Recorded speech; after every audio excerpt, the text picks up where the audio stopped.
বাংলাদেশের বর্তমান সরকার ঘোষণা দিয়েছে তারা জ্বালানি তেল পরিশোধন করবে ভারতের গুজরাটে। মানে কি পরিমাণ গর্ধব হইলে এটা মানে ভাবতে পারে আর কি, কাজ করা তো পরের কথা, ভাবতে পারে।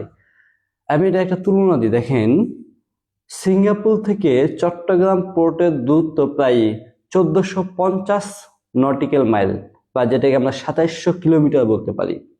এখন 12 নটিক্যাল মাইল গতির একটা জাহাজ, তেলের মানে জাহাজগুলা এরা যদি আসতে চায় তাদের তাদের সময় লাগবে প্রায় 5 দিন।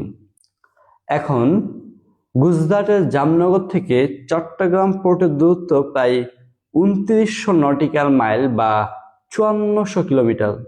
এখন সেম 12 নটিক্যাল মাইল গতির একটা জাহাজ এই দূরত্ব অতিক্রম করবে প্রায় 10 দিন, সময় লাগবে ডাবল। অর্থাৎ তেল বহনের যে যাবতীয় ব্যয় এটা পুরোটাই দ্বিগুণ। তার উপর যোগ হবে যে ভারত সরকারের দেওয়া 22% ট্যাক্স এবং আনুষঙ্গিক কঠিন কঠিন সব শর্ত। সেগুলো আমরা নমুনা দেখছিলাম যে আদানির বিদ্যুৎ কেন্দ্র চুক্তি, সেখানে আমরা ভারতের কিছু নমুনা আর কি তখনই দেখে ফেলছিলাম।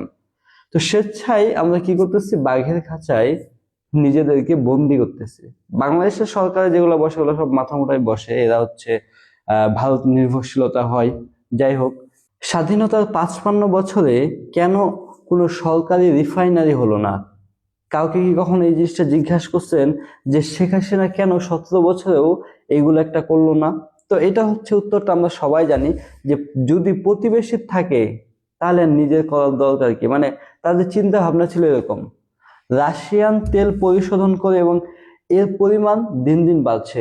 সিঙ্গাপুর রাশিয়ান তেল পরিশোধন করে এবং এর পরিমাণটা দিন দিন বেড়েই যাচ্ছে। মালয়েশিয়াও আরেকটা অপশন হতে পারে, সেখানেও রাশিয়ার তেলের পরিশোধন হয়।